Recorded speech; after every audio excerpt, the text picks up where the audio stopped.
It's the ledger you found in the trash, a cabbage of papers hanging from the board, with the permeables drawer inside. It's barely held together by a clip, then made complete by the faint smell of urinal cleaner. It takes about half an hour to piece one together, using the system you've devised. Which one do you want? It would be very interesting to read about these, wouldn't it? I mean, there seems to be a square-shaped entry wound in the victim's forehead. She's been sitting there for weeks, on her rocking chair, with a square hole in her skull, staring at the wall, her mouth agape. That's all you got. From the half hour you spent piecing it together, all you know is the entry wound was square-shaped. You never found the bullet. And then another body showed up, also with a square hole in his forehead. Who knows? Those pages are missing. What next? Don't worry. One day you may still catch the man with the square gun.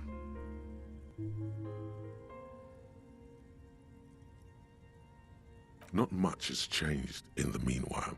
A bunch of sodden papers still sags from the clipboard. An aluminium block runs the width of the board, biting down on the paperwork. Its crocodile teeth are the only thing keeping the papers together. On it, the perforated watermarks counting the achievements of the person you used to be. A bunch of sodden papers sag from the clipboard in your hand. It's a sorry sight. Thin, see-through copier paper, mostly neon yellow, some bright red, all covered in boxes like marching armies. These are your official forms, easy enough to make sense of. The rest of the stinking cellulose is much worse for wear. Being sandwiched between the board and the rest of the paperwork must have spared the fragile copier paper. Without resistance or sound, the two panels move against each other. The compartment is now open. Inside, you see 2 ticket stubs and a handmade postcard. You stare at the card, willing your hand to move. It refuses. It's too much. Not again. 2 octopuses are smiling, reaching their tentacles toward each other in the colored pencil drawings. The tickets permit access to the zoo in Revachol East. The aquarium costs extra. They let you go there too. You should go and kill yourself there. It's slightly, ever so slightly, difficult to breathe once you've done so. The drawer is locked. Blue ink drips from the white pages in your hand. Your hand shakes. You're flushed with adrenaline.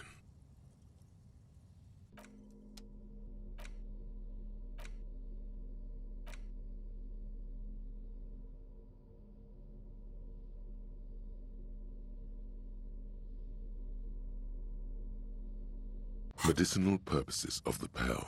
The cover of this heavy tome features a number of esoteric symbols. Flipping through the book, you find a number of sections on the general benefits of the pill. A large pharmacopoeia makes up nearly half of the book. You come across the following explanation. While modern pharmacopoeia are continually updated by so-called experts based on the results of clinical trials, readers will find assembled here the timeless wisdom relied upon by generations of traditional zeolite medicine practitioners, Mesk mystics, and Ilmaran folk doctors. It's all quackery, in other words. Finally, something to calm the angry spirits that have been plaguing you. It seems to contain descriptions of the medicinal properties of various ingredients that may be gathered from the pill, as well as instructions for producing a variety of herbal remedies. There are a number of zeolite tonics that promise to improve your short-term memory, but nothing that speaks to your condition. What you're describing is booze. You don't need any herbs for that. There's nothing in here that speaks to hangovers directly. However, while browsing through the various descriptions, you become convinced that you could assemble something from the ingredients listed here. Want to give it a shot? First, you need to choose a base ingredient. Next, you'll need to combine the base ingredient with an appropriate vehicle. Lastly, is there anything else you'd like to add? The mint and aloe vera make this poultice ideal for soothing inflammation and minor burns. It won't do anything for your hangover though. Be that as it may, it might have been useful to have such a thing for the trials you'll soon be facing. It's a shame you can't get your hands on these ingredients. Would you like to try again? Very well. First, choose a base ingredient. Next, you'll need to combine the base ingredient with an appropriate vehicle. Lastly, is there anything else you'd like to add? The ginger root will help with the nausea, and the birch bark tea will help you flush out the toxins. The ginseng should give you more energy as a nice bonus. The very thought of this tea causes your muscles to relax and your mind to clear. You're more present and in control than you were a moment ago. A tingle rushes down your spine and you feel your toes uncurl. If only it could always be like this. Very well. First, choose a base ingredient. Next, you'll need to combine the base ingredient with an appropriate vehicle. Lastly, is there anything else you'd like to add? You've created a delicious tincture of whiskey and ginger. According to the pharmacopoeia, it should increase your energy and focus, though, in your experience, it's only done the opposite. If only you could find one of these right now and drink the shit out of it. The book said it's good for you, so it would be okay. Would you like to try again? Very well. First, choose a base ingredient. Next, you'll need to combine the base ingredient with an appropriate vehicle. Lastly, is there anything else you'd like to add? You've created a delicious tincture of whiskey and ginger. According to the pharmacopoeia, if only would you like to try again? You close the book and find yourself staring at the familiar cover once more.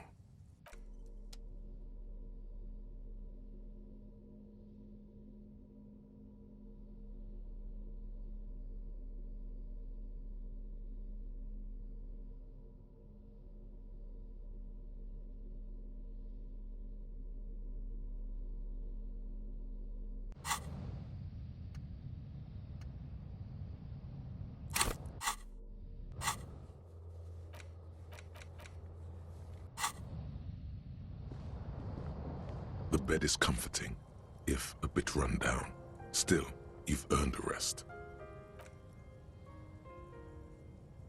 The place feels almost like home now, quiet and dignified around you. A new life by the seaside. You're incredibly tired. The darkness and warmth come fast. You're falling asleep. It's easier this time. Drifting off, your head has found a comfortable indent in the pillow.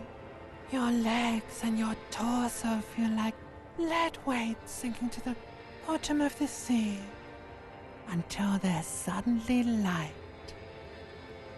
This respite, you've earned it, brother. Bask in the darkness. Let it swallow you up and swivel you around while you forget everything you've managed to remember. No, you haven't. You've just been. No, this is the one before that. We'll just keep cycling it for you if you don't mind. As long as we can. Spin it like black yarn. Enjoy it while it lasts.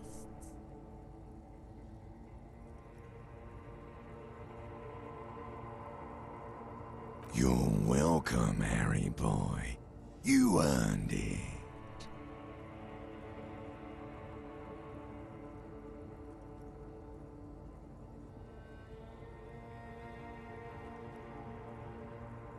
After centuries of darkness, the alarm rings. But what's this? You actually feel rested. There's no time to cuddle with your pillow, however, or as much as shiver from the cold. The world awaits. Go.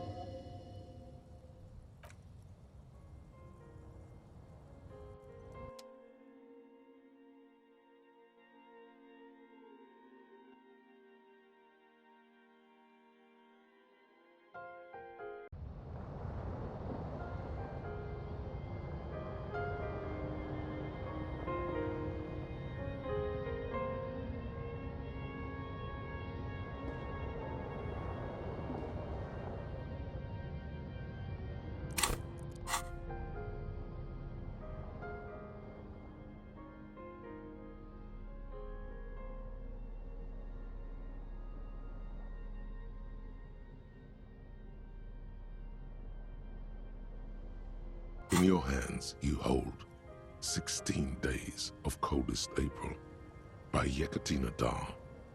The cover image shows a row of concrete apartments above which span a black and white rainbow. Indeed, the book is unusually heavy in your hands, as though the cover were lined with lead. It would do that in Grad. You flip through the book. The pages are thinner than you realized, and the type quite small and tightly set. It's nearly 600 pages long. Real art is dense and difficult. If it didn't feel like you had to wrestle a suicidal bear to get through it, you weren't really reading. The back cover is dominated by a black and white photograph of the author. She can't be much older than her mid-30s in this photograph, and yet, from this cover, the eyes of a sad old woman stare back at you. In cold, detached prose, the author describes a scene from one of the Yugograd riots in the 20s. Youths overturned motor carriages and set trash cans ablaze, while heavily armored guardsmen dash in and disperse them in a flurry of baton blows. The Yugograd riots took place from 27 to 29. Fueled by ethnic unrest and the state's repressive tactics, these events are often seen as marking the end of a brief period of liberalization known as the Yugograd Spring. Like all such periods, it is frequently memorialized in art and literature. As ethnic tensions run wild, a pair of young lovers meet each other on the street. Somehow, in the middle of all the chaos, they manage to lock arms and look into each other's eyes. It would physically hurt you to keep reading. Are you sure? Fuck it. Do it. It can't be worse than what you've already felt. They go through a brief and somewhat awkward love affair. And in the end, they betray each other and succumb to the absurdity of Gradian life. The man becomes a lens grinder, completely abandoning his former existence. He toils through the daily drudgery at the Lenka Polyfabricate. Happiness and fulfillment have eluded him his whole life. And in the end, he has nothing to do but dedicate himself to the craft. She spends the next several decades standing at a conveyor in a Sosnovo fish processing plant. The smell of fish guts slowly seeps into her hair and skin, as every single one of her dreams dies, one by one. The memory of their short time spent together tortures the former lovers ceaselessly until the end of their days. Years pass in solitude, their bodies growing ever more decrepit. As life leaves their remains between the soil sheets, their final thoughts are filled with regret. Good stuff. I fucking loved this.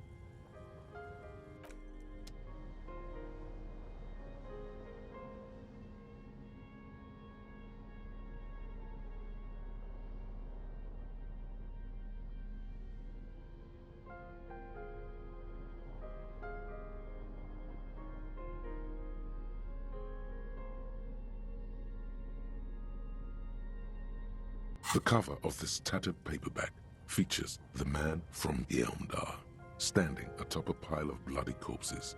His two Zweihanders are crossed over his massive chest in a dramatic X, their blades dripping with gore. Behind him rise the harsh, snow-capped peaks of his native Northlands. In bold red letters, the title, Hjelmdallerman, the man from Hjelmdall, unfurls like a banner. In the foreground, a nearly nude woman lies spread in supplication, her privates strategically covered by her flowing black hair. Naked women and giant swords, is that really the best they could come up with? Feels formulaic and derivative.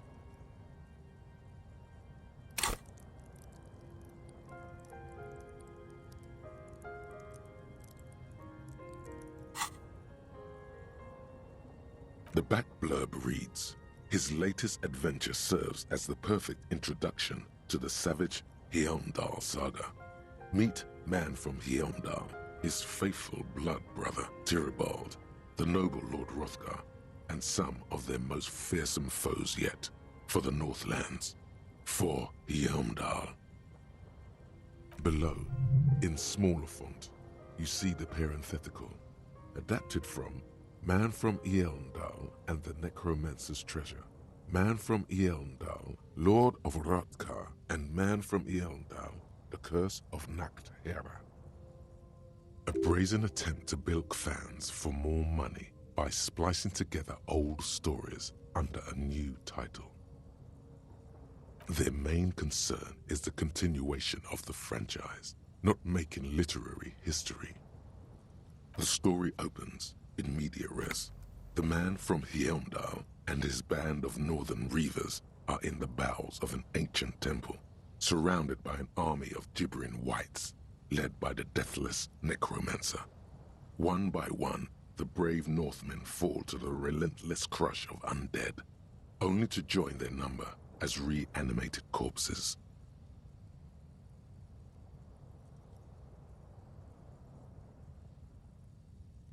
By nightfall, only the man from Hjelmdall and his blood brother, noble Tyribald, are left standing against the dead horde. It is an honor to die by your side, brother, Tyribald cries, as his battle axe beheads one of their reanimated comrades.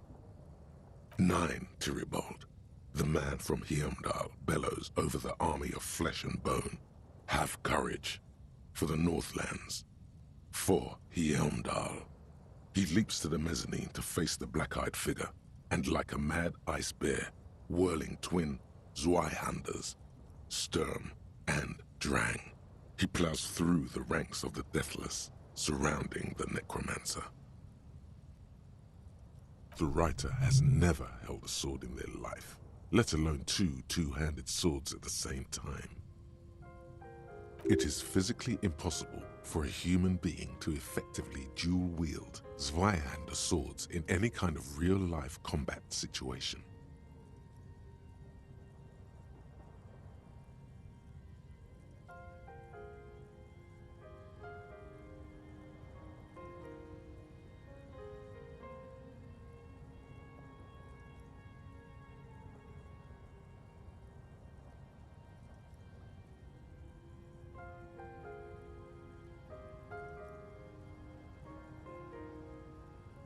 And with deadly finesse, his twin blades scissor the necromancer's head from its body.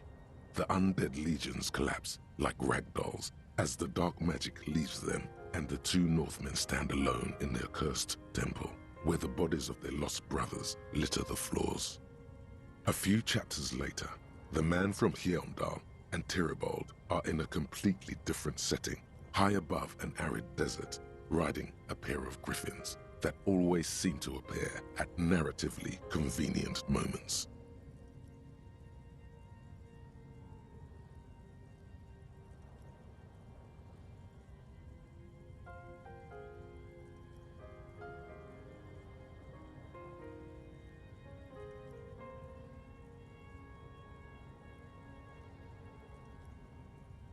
This book makes a mockery of the very idea of good plotting, though something tells you coherence was never the point. The Northmen find themselves in the court of a powerful southern king, Lord Hrothgar. The old king beseeches the man from Hjelmdall to rid his kingdom of the Nachtherra, a subterranean clan of blind wizards who traded their souls for demonic powers. The man from Hjelmdall extracts a high price from the desperate king. He asks land for the homeless desert pygmies living exiled in the kingdom's borderlands. Hrothgar offers the hand of his eldest daughter instead, but the son of winter does not budge. What do you mean? Because the flame of justice burns bright within his chest. Because, above all, he's driven to bring honor to the name of his beloved Hjelmdall. Because his noble Cutland blood lusts for glory and conquest. It cannot be denied. What do you mean, is that all? He is the man from Hjelmdall, forged in the fury of battle. Death was his sire, and blood his dam. He had but 14 winters when he left his frigid homelands in Cutla to seek glory and honor. That is his character. He doesn't even have a real name. What is inside this man? Or is muscle and bone all he is? Hey, nothing wrong with muscle and bone. The point is, why should you care about this character? Does he have any inner conflicts? Unspoken motivation? A tragic flaw, perhaps? He is the wildest man alive. The only mortal strong enough to wield the twin Zweihanders, Sturm and Drang, whose names mean storm and... What are you, a book critic? Enough. You're ruining the pacing of the story.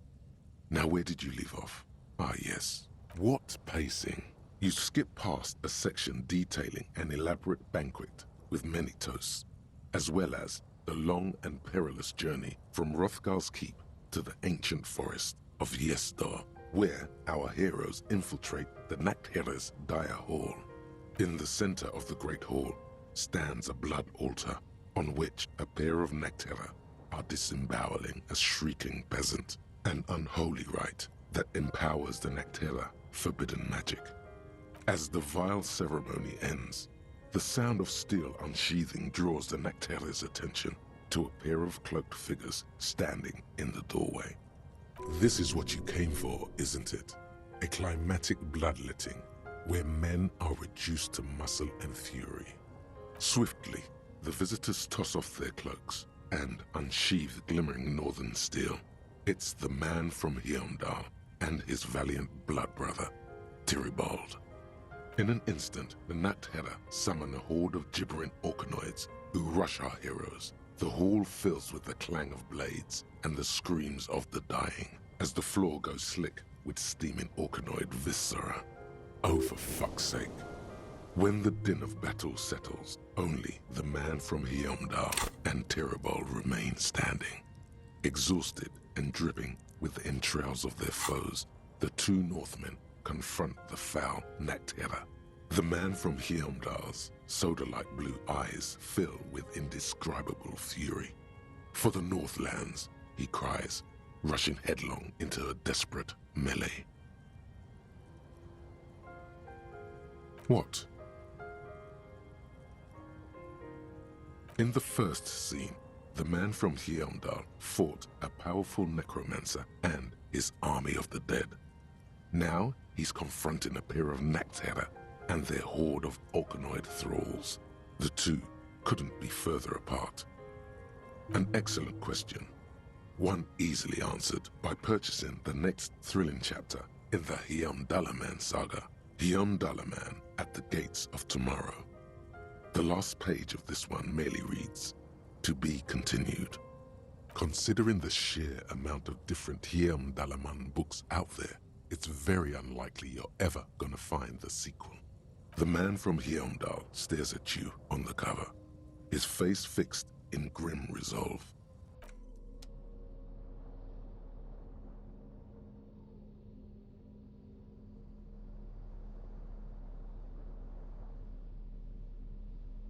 The edges of the pages are worn and smudged. A lot of people have read about the Devil Woman's altercations with the Hjelmdallerman. The jacket copy proclaims, "Man from Hjelmdall returns in his most exciting adventure yet. After crashing into a strange jungle, cannibalistic natives abduct his only surviving comrade, Noble Tyribald. Before Man from Hjelmdall can mount a rescue, he is ambushed by a tribe of female warriors and taken to the ancient citadel of Cloud City, where a mysterious and wicked queen rules supreme. Will Man from Hjelmdall be able to escape his dire situation and find his missing friend?" You open the book to a random page. Man from Hjelmdall, wielding his two Zweihanders, is carving through a sea of savages, his visage fixed in grim determination. His arms, whirling like windmills, are soaked with the blood of his enemies. Mangled corpses litter the battlefield.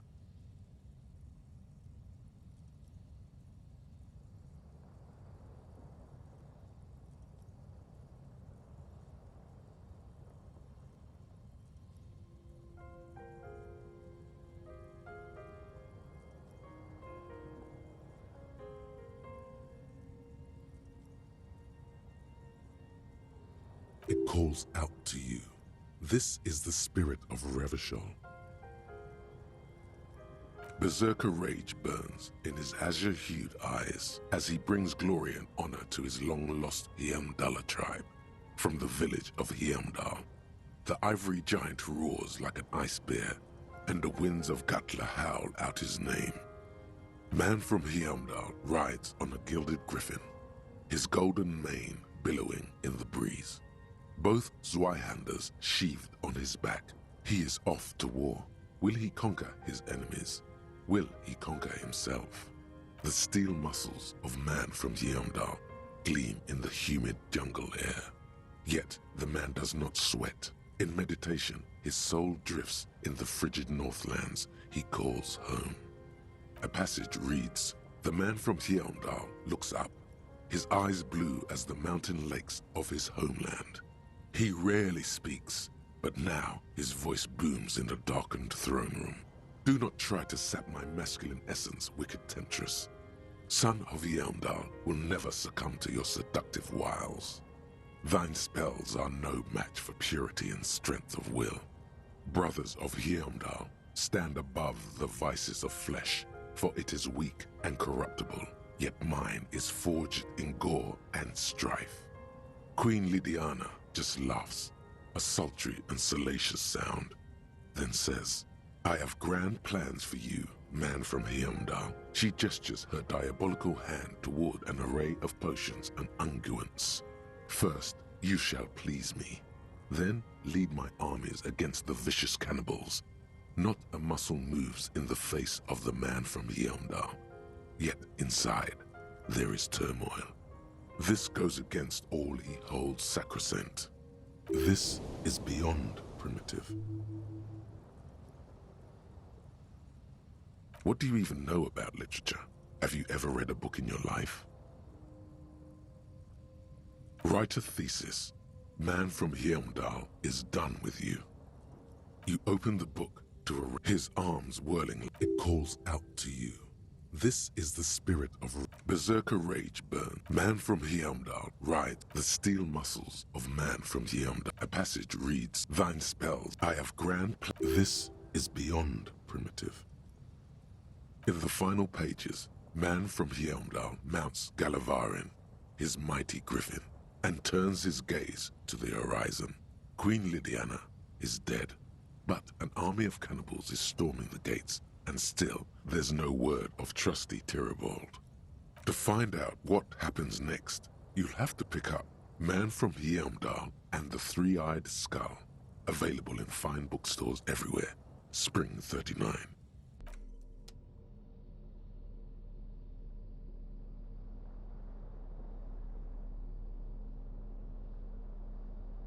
In your hand, you hold Dick Mullen and the Mistaken Identity. The brittle paperback feels fragile to the touch.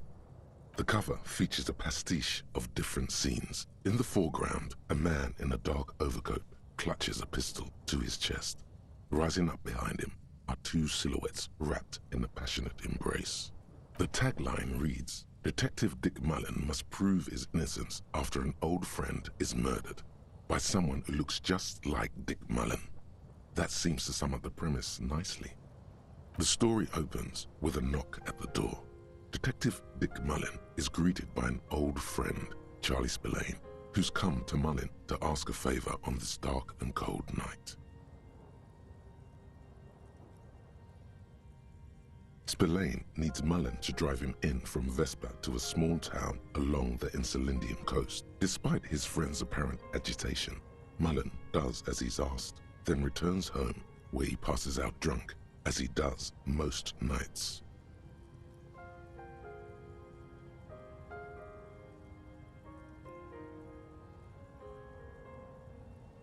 Two days later, Mullen is arrested by the Vespa police and charged with the murder of Charlie Spillane. At his interrogation, Mullen learns that Charlie Spillane was shot in a bar in the very town Mullen dropped him off in by a man matching Mullen's description. Desperate to clear his name, Mullen manages to convince the Vespa police to release him for 3 days so that Mullen may solve his friend's murder and prove his innocence. Of course, Mullen didn't do it. That's the whole premise of the book. Anyway, Mullen returns to the seaside bar where Spillane was murdered and meets a beautiful, mysterious woman named Diana Deneuve. And not just any dame. She's truly one in a million, a knockout whose mind is as dangerous as her curves. But she's got a secret.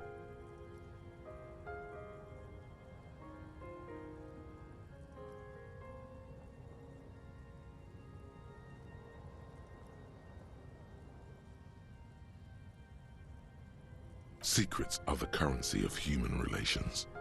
Your secrets are unknown even unto you. So does that make you a rich man or a beggar? Deneuve reveals that she was Spillane's lover and that he was mixed up with a local amphetamine smuggling operation. As soon as Mullen begins pulling at strings, the whole conspiracy begins to unravel. Not only is the local police captain in on the amphetamine ring, so is the son of a powerful politician and a strung-out art collector named Torvald, each of whom has his own reasons for wanting Spillane dead. Outwardly, the old police captain is a real law and order crypto-fascist, a barrel-chested man who's beaten his share of suspects to pulp. But he's also dirty and increasingly paranoid that someone's going to expose his role in the drug ring.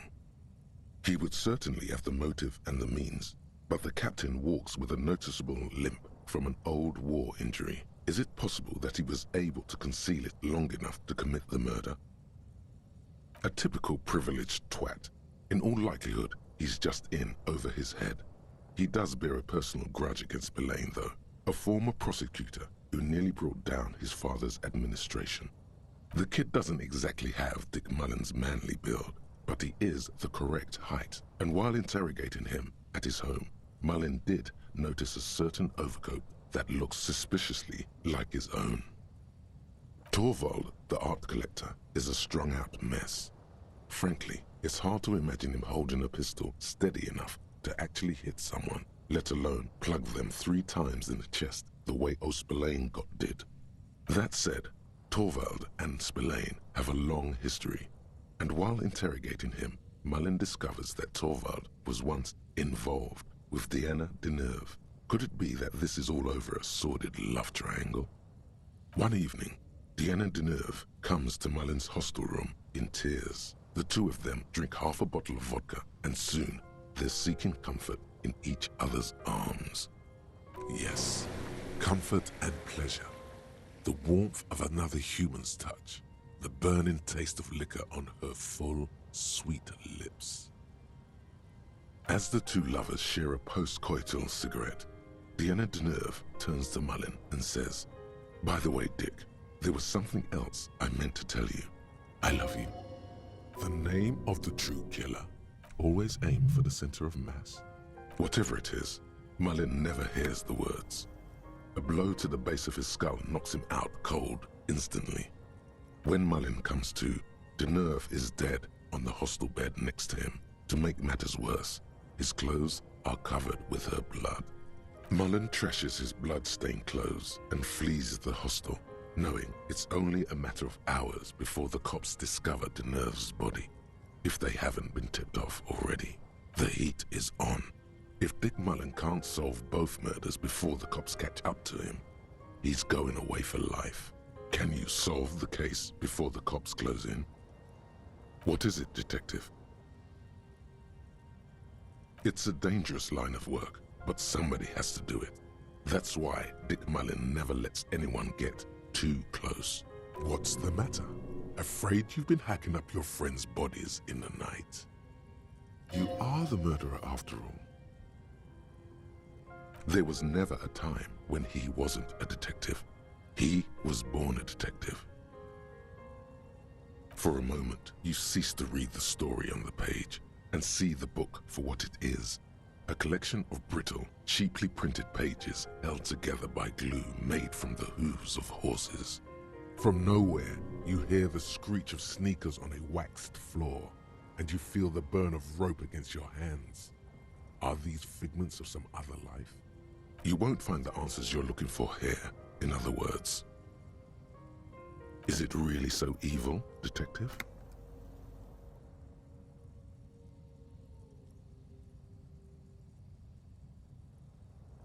Then why are you still here? What are you trying to prove exactly? And what will change if you do manage to prove it? But then, what does this book know? It's just a poorly made piece of pulp garbage made to be consumed and discarded. So, who did it, detective? Who killed Charlie Spillane and Deanna Deneuve?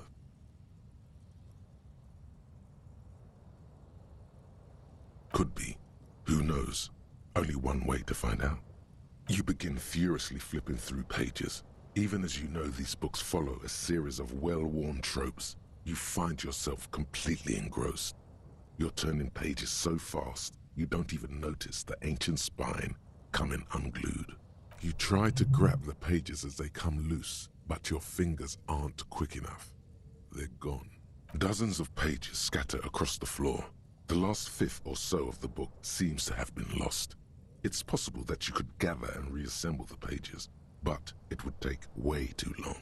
Yes, blame a dead horse for your fat, clumsy fingers. Don't forget, it could have been the delirium tremens. In your hand, you hold 4/5 of Dick Mullen and the mistaken identity.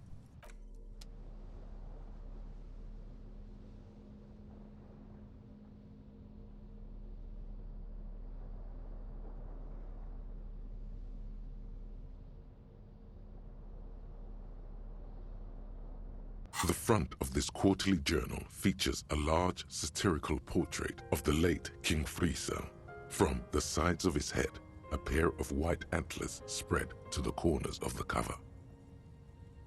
Because Friesel was incompetent, foolish, and cruel.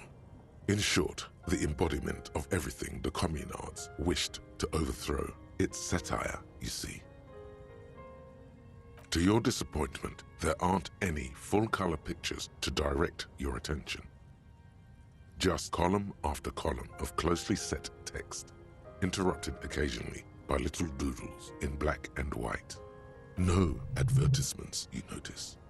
So who's funding this radical commentary? After rifling the pages with your thumb several times, you return to the table of contents.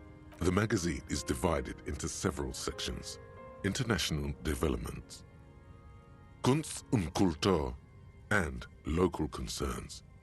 Just inside the cover, there's also an editor's note. Comrade, as you know, this journal takes its name from Mazov's immortal expression, du cristal à la fumée. This was his way of describing the way the rigid, crystalline structures of capitalist ideology turned to smoke under communism.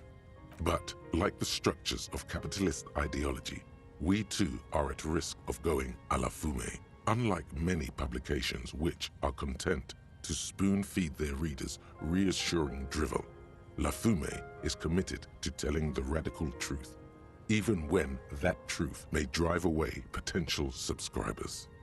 Only 4 issues in, and it sounds like they've already alienated their readership.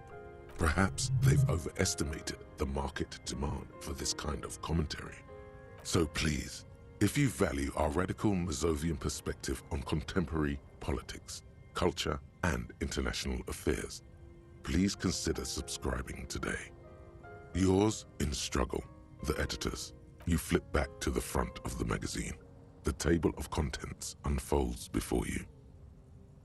This section includes a long, tedious critique of the latest round of free trade negotiations between the EPIS nations and the Free State of Semenine. You also skip over an article about heavy fuel oil smuggling along the Messina border, something about bear wrestling in Samara, book riots in Yugograd. Whoa, whoa, whoa. Bear wrestling. Flip back to that. It seems to be part of a new public fitness initiative in the People's Republic of Samara, SRV, devised and promoted by none other than President Kanajinsky himself. According to this extremely credulous account, Uncle Sport, as he's affectionately known to his people, has recently decreed bear wrestling the national sport of the SRV. Based on the description in this article, he appears to be an extremely competent and democratically elected president. Sapormat Sport Kanajinsky is well into his 3rd decade as president of the SRV. Outside Samara, he's known for 3 things: brutal repression of internal dissent, monumental corruption, and a near pathological obsession with physical fitness. Don't forget the moustache. Right, like all Samaran men above the age of 40, President Kanajinsky wears a truly spectacular walrus moustache. It's quite straightforward. A standard match features 1 man, or in some cases woman, against 1 bear. 2 competitors, 1 ring, 5 rounds, or until incapacitation. According to the SRV's Ministry of Information, the program has been a tremendous success. Public support stands at 87%, and youth obesity and alcoholism rates are down 12% and 7% respectively. This is the SRV we're talking about. If you think those are the real numbers, there's probably a guy who wants to sell you a bridge in La Cherte. That's very much the idea. President Kanajinsky has long maintained that a strong body is the best defense against capitalist aggression. In shape, out of shape, you've always preferred to rely on your wits. You flip back to the front of the magazine. The table of contents unfolds before you. It takes a moment, but gradually it dawns on you that Kunst und Kultur must mean arts and culture. Why they decided to title this one section in Volda is beyond you. Obviously because it's cool to drop random phrases in foreign languages. As you leaf through this section, you come across several reviews of recent radio plays, as well as a brief artist spotlight featuring a local artist identified only as CS. The main feature, though, is a long essay titled Tip Top Tournée, a critical Mazovian perspective. The Tip Top Tournée is an inter-Isolari racing series, mostly known for its high speeds, ludicrous sponsorship deals, and high death toll. This so-called artist spotlight is really just a brief Q&A, made all the briefer by the subject's evident hostility to her interviewer. That certainly sounds like a certain delinquent youth who likes to harass you from her balcony. You think you're settling in for a relaxing recap of the most recent season, maybe sprinkled with some nice anecdotes about a few of the more colorful drivers. Instead, you find yourself skimming a 10,000-word feature about all the politically problematic aspects of Tip-Top Tourney. Where to even start? For one, there's the crass commercialism of its sponsorships, and then there's the practically criminal emphasis on deadly motor crashes. So, all of it, basically. Oddly enough, this article has 2 bylines: Nasdeb Encolada Bernal and Exilus Buka. There's no way those are real names.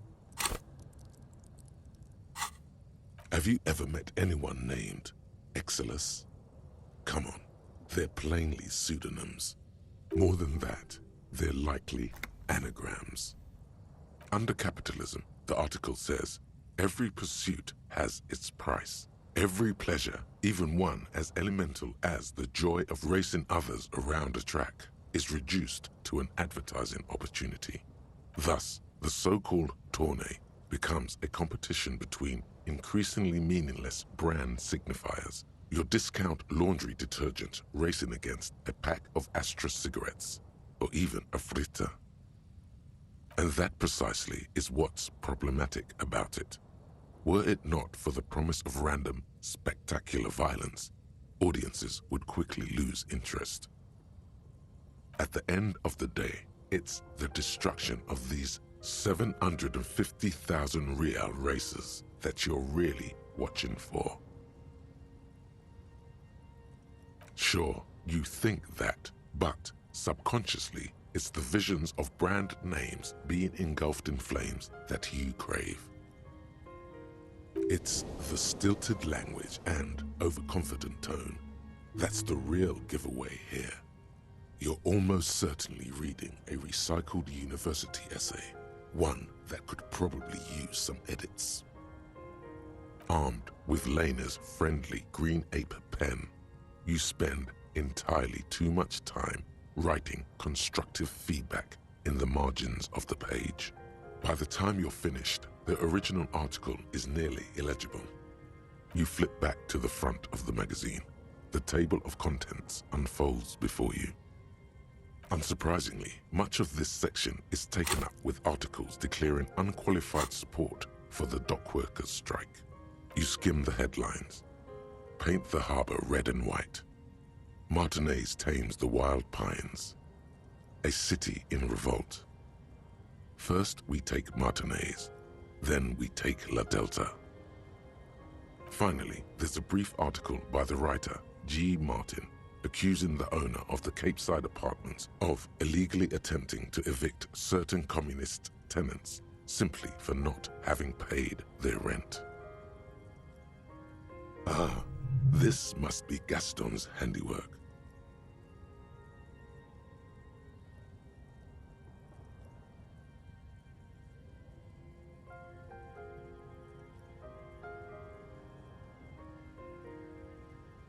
According to these editorials, there can be no accommodation with the forces of international capital or their mucilaginous allies in the coalition. Why do communists love puerile insults? And they wonder why they're always being left out in the cold. You flip back to the front of the magazine. The table of contents unfolds before you. An intricate web of blue, it's still kind of The note is written with a... It's just a racist mug. What's there to read here? Not much. But it will not happen. The mug talk is exhausted. It is time to return to work. The bullet is still safely sealed away. There it is again,